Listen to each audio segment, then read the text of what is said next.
December 17, 1944. Near Bulge, Belgium. A gray winter dawn presses low over the Ardennes as a column of German armor grinds along the frozen road. The sharp smell of diesel, the rattle of Panzer IV tracks, and the distant thud of artillery hang in the air like a grim overture.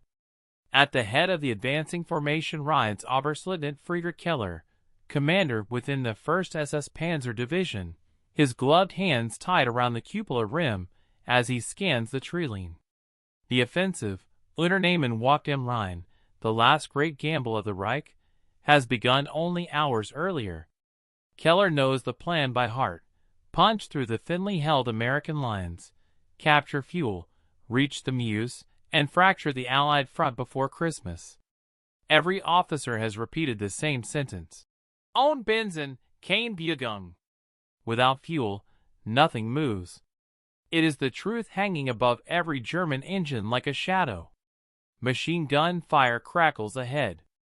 American outposts fall back in confusion, caught off guard by the ferocity of the attack. Keller's radio crackles with a lieutenant's breathless report. Herr Oberstleutnant, enemy fuel depot located ahead of Bulge. Large stores, barrels, jerrycans, much more than expected. Keller's heart jumps. Fuel is the lifeblood of the division, and the spearhead is running dangerously low already. He bangs his fist on the turret. Forwards! Secure it before they burn it! The column surges forward, engines roaring. Snow bursts under the treads as German motorcycles race past. Waffen-SS grenadiers crouched low, scarves whipping in the cold wind. A few American trucks lie abandoned, headlights still glowing faintly. Their drivers fled minutes earlier, leaving everything intact. When Keller arrives, he sees it. Rows and rows of 5-gallon American jerrycans, stacked in pyramids taller than a man. Large storage drums sit beside them, stamped with bold white letters, U.S. Army Quartermaster Corps. The depot is enormous, far larger than any German officer had dared hope. Mein Gott, murmurs Hauptmann Dieter Reimann, Keller's operations officer. This is enough to fuel an entire corps for days. German soldiers cheer. They tear open canisters, lift them, shake them, marvel at how full they are. Some scoop armfuls into trucks. Others break open crates of rations and cigars, ignoring for a moment the thunder of artillery behind them. Keller signals to his battalion commander. Organize immediate redistribution. All armored vehicles refill first. No delays. But within minutes, the first problem appears. A junior sergeant approaches, nervous.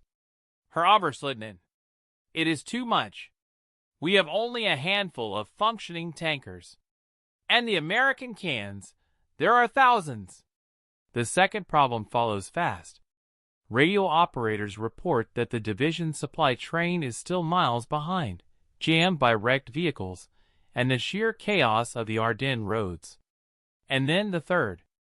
A Panther crew chief calls down from his turret. Sir, this fuel, some of it is high octane. Engines may not handle it unless mixed. We must be careful.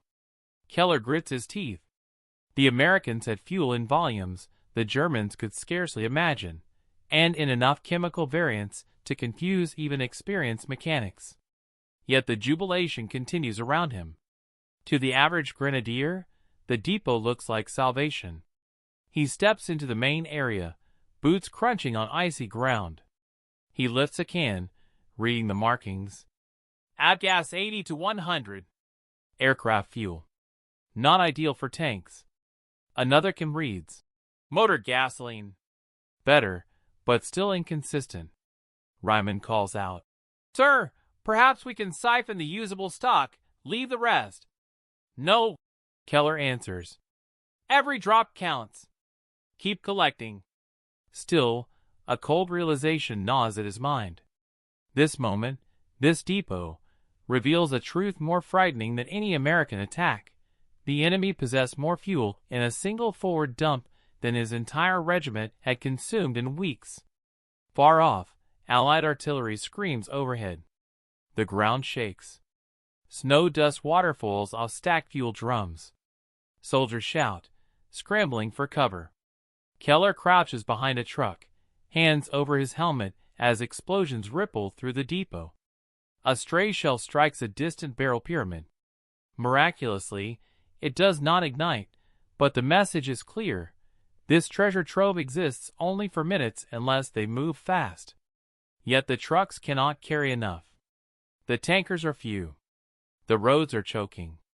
And their engines, even filled, will burn through the captured gasoline long before they reach the Meuse. Ryman crouches beside him, face pale. "We can take some, sir, but not all. Not even a quarter." Keller breathes out slowly, watching German soldiers scramble, shouting, hauling cans that will barely delay the inevitable. For the first time since the Ardennes offensive began, he feels the sharp edge of doubt. If this is only one depot, if the Americans can abandon this much without hesitation, what must they have behind the lines? What industrial machine feeds them? The artillery fades. Engines rumble as the first Panthers refuel, their fumes filling the icy air. Keller stands, gazing across the sea of Allied fuel. A treasure they cannot truly use. A symbol of an enemy they cannot outproduce. Far away, the muffled engines of more American units echo, reorganizing, regrouping, preparing to strike back. The war is changing, and Keller feels it. December 18, 1944.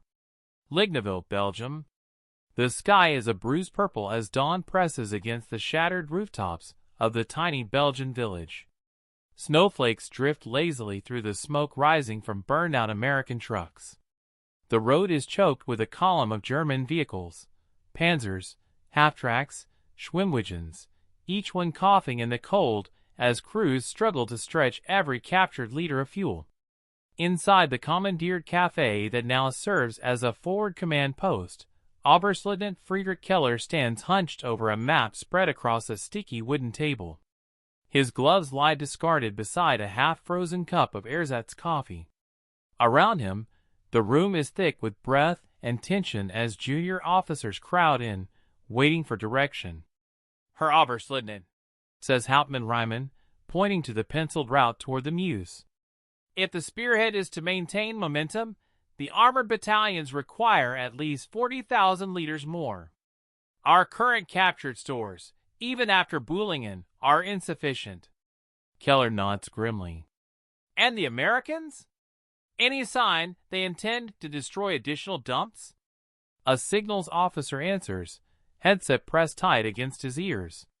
"Reports from Camp Rupp paper indicate another depot northwest of Stave Lot, but retreating U.S. forces are defending it fiercely." "Of course they are," Keller mutters. Outside, the muffled growl of engines merges with shouted orders. Mechanics curse as they attempt to blend captured American gasoline to prevent engine damage. Some Panther crews already complain their engines sputter above 2,000 revolutions per minute. The delicate German machinery, designed in laboratories and refined in peacetime factories that no longer exist, balks at improvisation. The Americans, Keller realizes, do not have this problem. Their Shermans are crude, simple, reliable, fed by oceans of fuel. A young lieutenant bursts in, stamping snow from his boots. "Sir! You must see this." Keller steps outside, bracing against the wind as the officer leads him down the road where a captured U.S. fuel convoy has been parked. The trucks, painted in faded olive drab, sit in a long row like beasts awaiting orders. One of them has its canvas cover rolled back. Inside are metal drums stacked floor to ceiling, barrels upon barrels, each labeled according to U.S. logistical standards, complete with octane ratings, distribution units, and depot origins. Keller climbs into the truck, running a gloved hand across the top of a drum. The label reads, 326 Quartermaster, Forward Supply. Fuel allocation, 1st Army. Quantity, 55 gallons. The lieutenant speaks quietly. This is just one truck, sir. There are 11 like it, and they abandoned them intact. Keller steps back out into the cold, staring down the line of vehicles. Even if he had tripled the number of drivers, tripled the number of tankers, tripled the number of road-capable routes, he still could not exploit all of this fuel. It is wealth beyond need. Liquid power on an industrial scale. And it strikes him now, not as a soldier, but as a man with a mind trained in logistics and arithmetic. This is only what the Americans leave behind when they are surprised. What do they possess when they are prepared? Ryman approaches, breath fogging the air. We have enough to keep moving for perhaps another 40 kilometers, he says, trying to sound optimistic. And then? Ryman hesitates. Then we wait for more captured fuel, or halt. A harsh laugh escapes Keller, surprising even himself. Halt? In an offensive built on speed? A nearby explosion punctuates his words. American artillery feeling out the roads, guessing where the German columns might be. The ground jumps under their boots. Keller looks west, toward the distant Meuse River, still far beyond reach. The freezing wind cuts across the Ardennes hills, and for a moment he imagines he can hear the low thunder of American supply convoys miles behind their lines, delivering more fuel in a single day than his division has seen in a month. A sergeant approaches nervously. Permission to speak freely, sir? Granted. We captured all this fuel, but it feels like trying to empty the ocean with a bucket. Keller studies him, young, frostbitten, earnest. He sees in the sergeant's expression the first flicker of understanding, the same cold truth gnawing at his own chest. Yes, Keller replies quietly. It does. For the first time, he allows himself to say what he has avoided since yesterday's capture of the depot. This war is powered by the side that can keep its engines running. He looks at the fuel trucks again, vast stores they cannot fully use. The Americans, they can keep them running forever. Distant aircraft rumble overhead. Not German. Not this deep into the Ardennes. The Americans are regrouping fast. The illusion that fuel might be their salvation dissolves. It is instead the clearest evidence yet. Germany is fighting a giant whose strength is measured not in courage or skill, but in unbroken industrial firepower. And no amount of daring or surprise can bridge that gulf. Keller turns back toward headquarters.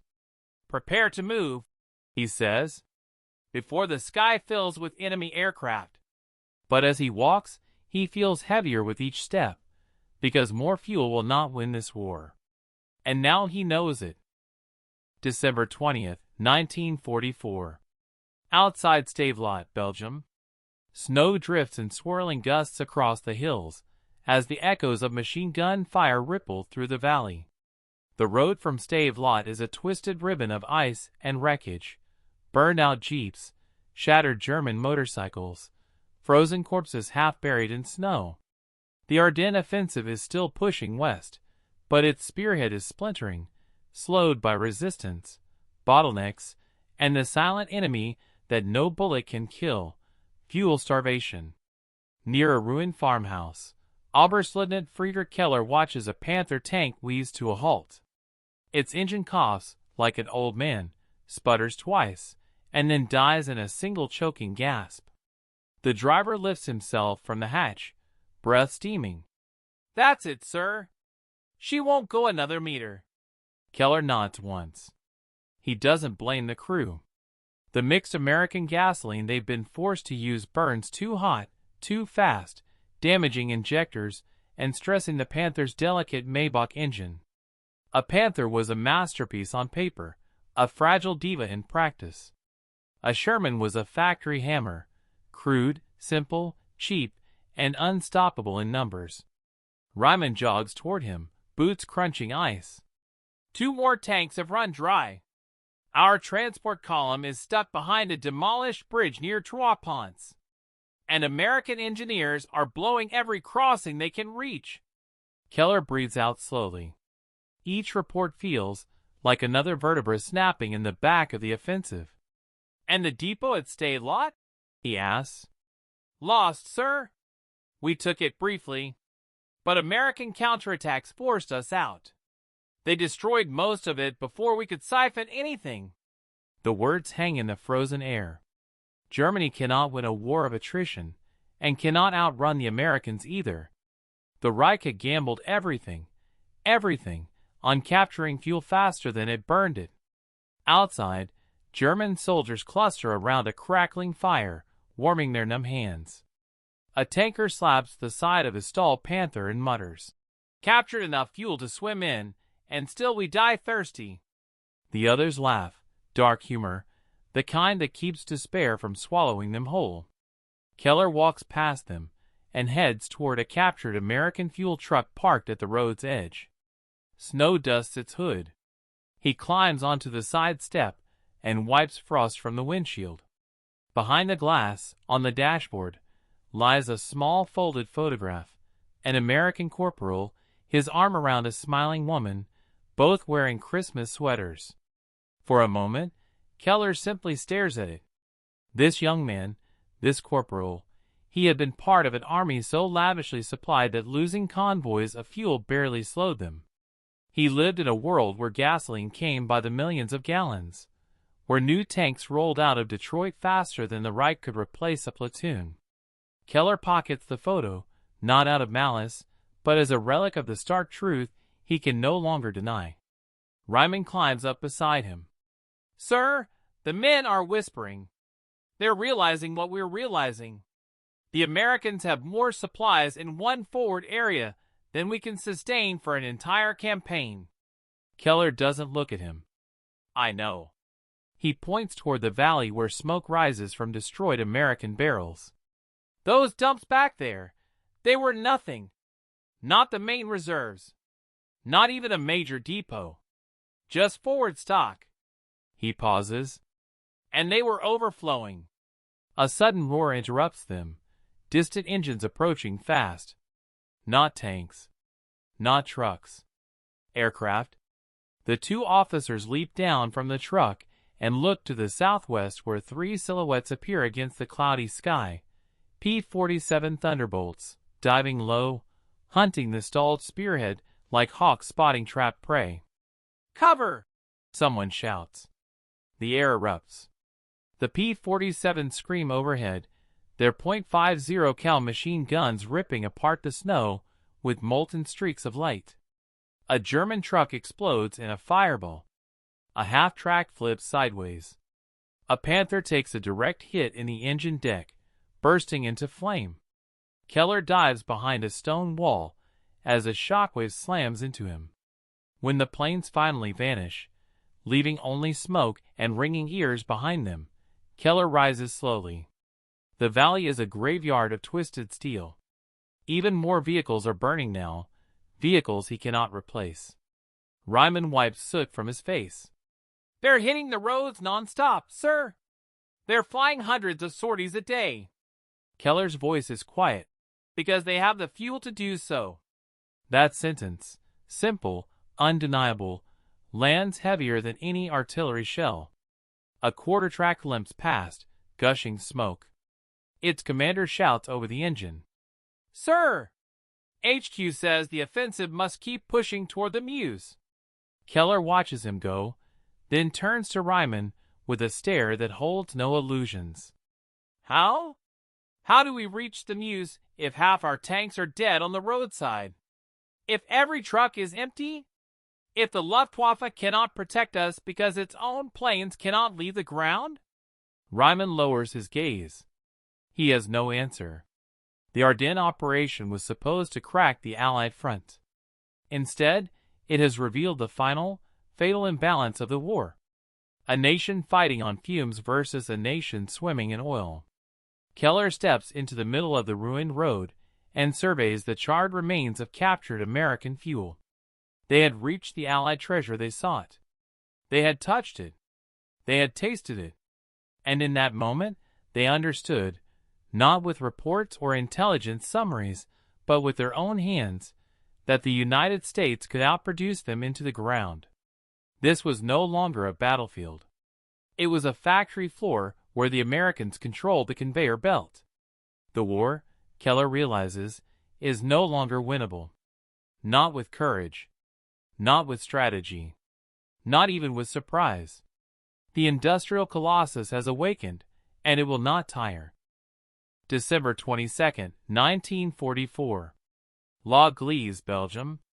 The early morning fog hangs like a shroud over the Ardennes. It is thick, sound-muffling, almost surreal, until the distant rumble of artillery scatters the illusion with a dull, rolling thunder.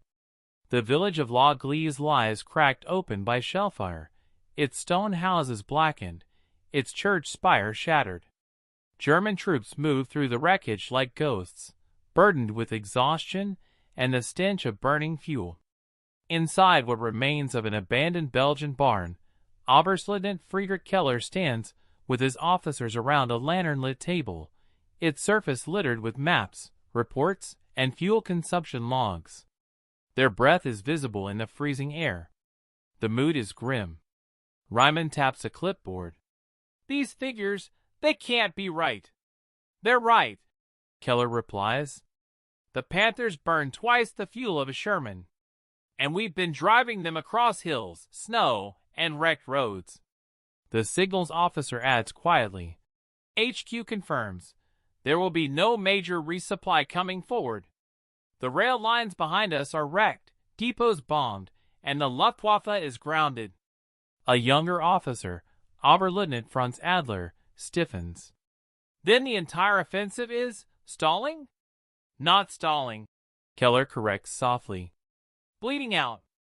Outside, a Panther tries to start. Its crew cranks the engine twice before the starter whines and dies. One of the men slams his fist against the hull, shouting curses into the cold air. The tank is immobile, another addition to the growing graveyard of steel. Keller signals for his coat and steps outside. The fog parts just enough to reveal a long line of German vehicles stretched along the village road. Some sit in silence, empty of fuel. Others idle weakly. A few crews dismantle engines with numb fingers, trying to coax life from machines that were never meant to run on mismatched American gasoline. A Jag Panther crew chief approaches Keller. "Herr Oberstleutnant," he says, removing his cap with a shaking hand. "We've mixed the fuels, cleaned the injectors, everything we can think of. But she burns too hot. If we push the engine any harder, it could seize." "Understood," Keller replies. "Do what you can, but do not destroy the vehicle." The man nods and returns to his crew, who huddle around the engine deck like surgeons working on a dying patient. Suddenly, a distant roar grows louder, multiple engines, approaching fast. Everyone freezes. The fog splits. Through it burst American M4 Shermans, advancing with infantry riding on their hulls. The U.S. tanks move quickly, confidently, their engines steady. They fire first. German soldiers scramble for cover as the first high-explosive shells slam into the ground. A half-track erupts in flames. A Schwimmwagen cartwheels into a ditch. Machine guns chatter across the village. Keller rushes behind a stone wall, shouting orders. "Anti-tank teams to the eastern road. Panzerschrecks forward. Keep the Panthers hidden until they have a clear shot." But how many Panthers can still move? 3? 4? Maybe less? A Sherman pushes through the smoke, its tracks grinding over rubble. A German Panzerschreck team fires, one rocket streaking toward the tank. The Sherman erupts into fire, its turret popping open as crewmen scramble out. For a moment, the Germans cheer. Then 6 more Shermans emerge behind it. And behind them, supply trucks. Endless trucks. Loaded with ammunition. With rations. With fuel. The sight hits Keller like a blow to the ribs. Ryman appears beside him, panting. "They have convoys right behind their tanks. They refuel on the spot. They can keep pushing all day." Keller watches another German tank fail to start as its crew desperately hand pumps fuel. It is a tragic contrast. an entire division forced to drag fuel forward by hand, fighting pain itself to make one more engine turn over. A shell whistles overhead and detonates near the crossroads, sending men flying. Keller shields his face as debris rains down. When he lowers his arm, he sees American infantry advancing steadily under covering fire. Professional. Well supplied. Patient. They do not rush. They do not panic. They know they have time and fuel on their side. A runner arrives, breath ragged. "Sir! Panther 312 is out. Panther 221 can only reverse. And Tiger 105, it's burning." Keller squeezes his eyes shut. This is no longer an offensive. It is a slow-motion collapse. The Germans cannot maneuver, cannot withdraw efficiently, cannot even destroy their own heavy armor without fuel to ignite it properly. A divisional engineer mentions that they may have to abandon nearly 24 tanks, tanks worth fortunes the Reich can never replace. "How did it come to this?" Ryman asks under his breath. Keller opens his eyes and gives the only truthful answer. "We built an army for a war we could no longer supply." He steps back as the Shermans draw closer, their .50 caliber machine guns hammering the upper floors of houses. "This battle was lost," he says quietly, "the moment our tanks rolled past the frontier already half empty. And now the price is being paid, engine by engine, vehicle by vehicle, meter by meter." The fog thickens again, swallowing the advancing Americans, but their engines remain audible, a constant, confident growl that echoes through the valley. The sound of an army that will not run dry. December 24, 1944. Near the Somme River, Belgium. A pale Christmas Eve dawn creeps over the frozen Ardennes. The fields lie silent except for the crunch of snow beneath retreating German boots. Smoke from burned-out tanks coils upward into the still air, creating a dark veil across the river valley. Somewhere in the distance, church bells ring faintly, American units celebrating the holiday even as the battle rages on. For Oberstleutnant Friedrich Keller, there is no celebration. Only the cold truth of the moment. The remnants of his battle group trudge toward the river crossing. Some men carry empty jerrycans, hoping to find anything that might fuel one more truck or coax one more tank to life. Others simply march in silence, weapons slung low, eyes hollow from exhaustion and realization. Keller pauses on a snowy rise and surveys the scene behind him. Dozens of German armored vehicles, Panthers, Stugies, half-tracks, sit abandoned along the road, lined up like monuments to a failed idea. Crews have scuttled what they can, smashing optics, removing breech blocks, setting time charges. But without fuel, these machines are little more than frozen steel carcasses. A young radio operator approaches, saluting weakly. "Herr Oberstleutnant, HQ orders withdrawal east of the Somme. They say we must consolidate before the Americans counterattack in full force." Keller nods. There is no argument left to make. As he walks, Ryman joins him, breath steaming in the cold air. "They're calling it a strategic regrouping," Ryman mutters. Keller gives a tired, humorless smile. "A poetic way of saying we ran out of fuel." They reach the riverbank where engineers prepare explosives to destroy the bridge after the stragglers cross. The American artillery grows louder behind them. The U.S. counteroffensive is swelling now, fed by bottomless reserves of gasoline, ammunition, and fresh divisions pouring into the Ardennes.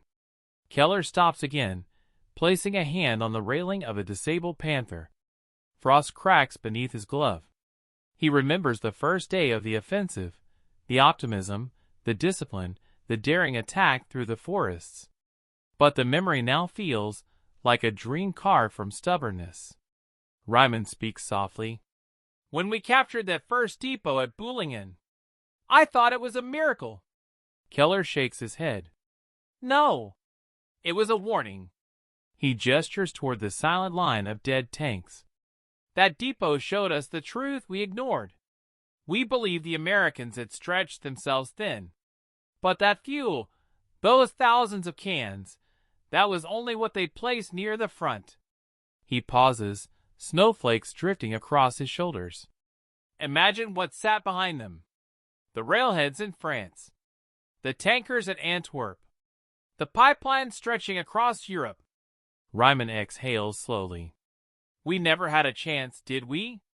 Keller doesn't answer immediately.